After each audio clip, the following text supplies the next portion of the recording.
এবার ছোটো দিলে আবার খিচুড়িতে খুঁজে পাওয়া যাবে না, বড় বড় শাক।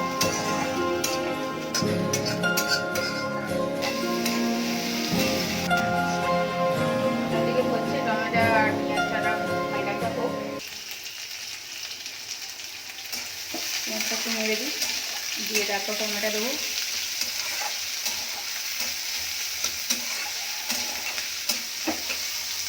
এবার দেখো পেঁয়াজটা একটু লাল লাল হয়ে গেছে, টমেটোটা দিয়ে দিচ্ছি। টমেটোটা একটু হয়ে গেলে মানে নরমটা যখন হয়ে যাবে টমেটোটা, তখন এবার আদা রসুনটা দেবো, নেড়ে দিয়ে একটু। ওটা দিকে হচ্ছে টমেটো আর পেঁয়াজটা হালকা হালকা হোক, ততক্ষণে আমি যেটা সিটি মেরে নিয়েছিলাম এই যে বাঁধাকপিটাকে, কেন এখন তো আর বাঁধাকপি, একটু সিটি মেরে নিলে তাহলে গন্ধটা থাকবে না আর নরমটাও ভালো হয়ে যাবে, তাই জন্য সিটি মেরে নিয়েছি। দেখো কতটা নরম হয়ে গেছে।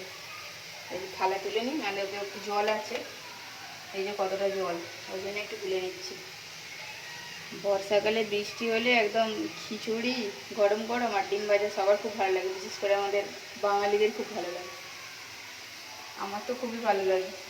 তাই জন্য আগে বৃষ্টি হচ্ছে যখন দেখলাম, তো ওই জন্য আগে প্ল্যান করে নিলাম যে খিচুড়িটা বানাই, খিচুড়ি বানিয়ে গরম গরম খাওয়া হবে, খুব ভালো লাগবে বৃষ্টিতে। দেখো টমেটোটা এই যে অনেকটাই নরম হয়ে গেছে, প্রায় ঘাঁটা ঘাঁটা হয়ে গেছে, 5 থেকে 10 মিনিট নাড়লেই এরকম ঘাঁটা ঘাঁটা হয়ে যাবে। এবারে আদা রসুনটা দিয়ে দিই, এই যেখানে আদা রসুনটা এই দিয়ে দিচ্ছি, এতটা আদা রসুন। এটা আবার নেড়ে নিই ভালো করে, এটাও ভালো করে কষতে হবে, কেন আদা রসুন দেওয়া মানেই ভালো করে কষতে হবে, নাহলে কাঁচা কাঁচা গন্ধ ছাড়বে। কষলে তারপরে গন্ধটা যাবে। আদা রসুনটা ভালো করে কষা হয়ে গেছে, এবার এই যে সব রকম যে সবজিগুলো ছিল, বেগুন পটল আর আলু, এটা দিয়ে দিচ্ছি।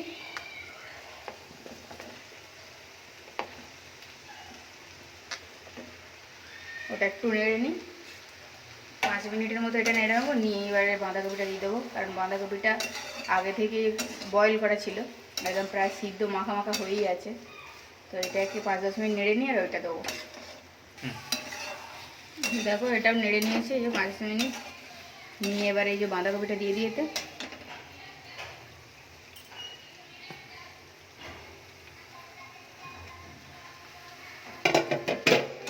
ধরি নাহলে কড়াটা নড়বে আর গরম, ভালো করে এটা নেড়ে চেড়ে নিই, নিয়ে এবার মশলাগুলো দেবো এতে।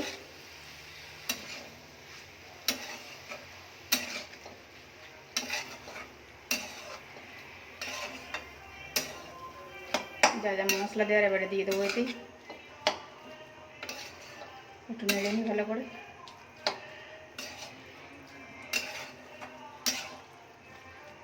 এবার মশলাগুলো দিয়ে দিই,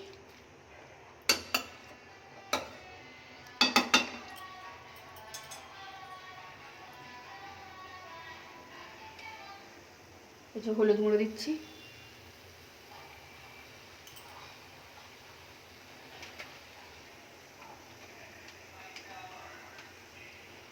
এই যে এটা একটু সবজি মশলা,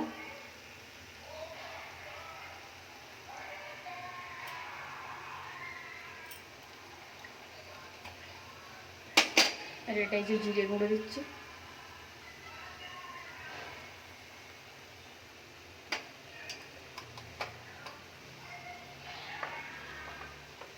লঙ্কা গুঁড়োটা এখন দেবো না, কারণ লঙ্কা গুঁড়োটা লাস্টে দেবো, এখন অল্প করে দিই, আর পরে আর এটা আবার একটু ভালো করে নেড়ে ভালো করে একটু কষা কষা করে নিই, নিয়ে আর তারপরে এবারে ভাতের মধ্যে দিয়ে দেবো। ভাত আধা সিদ্ধ হয়ে গেছে, এই যে বন্ধ করে দিলাম। এবারে এইটা দেওয়ার পরে ভালোভাবে করব, কারণ ওটা যদি ফুল সিদ্ধ হয়ে যায়, এটা দিয়ে দিয়ে আবার এগুলো একটু হবে না, কাঁচা কাঁচা থাকবে, তাই জন্যই আধা সিদ্ধ করে রেখে দিয়েছি। এটা হয়ে গেলে দিয়ে তারপর আবার হাফ সিদ্ধ করে নেবো, দিয়ে দেবো অল্প অল্প করে, গ্যাসটা বন্ধ করে দিই। এই যে হাঁড়িতে দিয়ে দেবো, এখানে খুন্তি করে অল্প অল্প করে নিয়ে দিয়ে দিই হাঁড়িতে।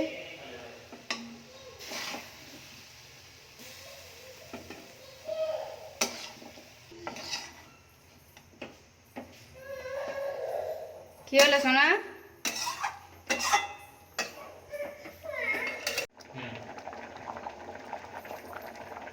হয়েই গেছে। এই যে মেয়ের জন্য তুলে রাখি, কারণ ঝাল দেওয়ার আগে মেয়ের জন্য তুলে নিলে মেয়ে ঝাল ঝাল খেতে পারবে না।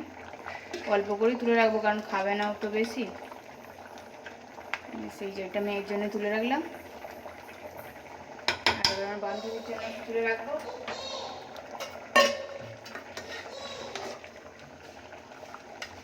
এই যে আমার বান্ধবীর জন্য তুলে নিচ্ছে এখানে ঝাল আর ডিম দেওয়ার আগে, কারণ ওরাও ঝাল কম খায়। তৈরি হয়ে এসছে আমার খিচুড়ি। কি গরম!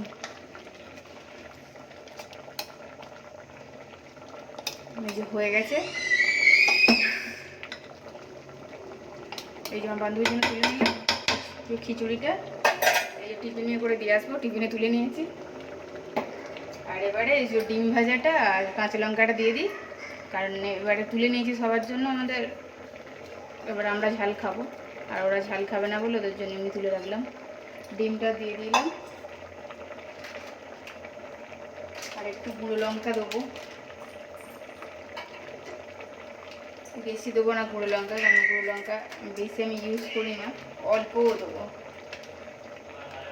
সেই যে অল্পটাই দিলাম, বেশি দিলাম না। একটু নেড়ে দিই।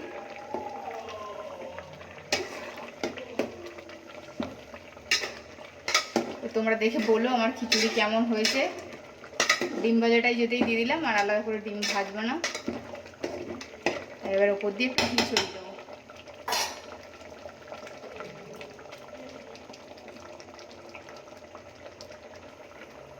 একটু ঘি ছড়িয়ে দিলাম।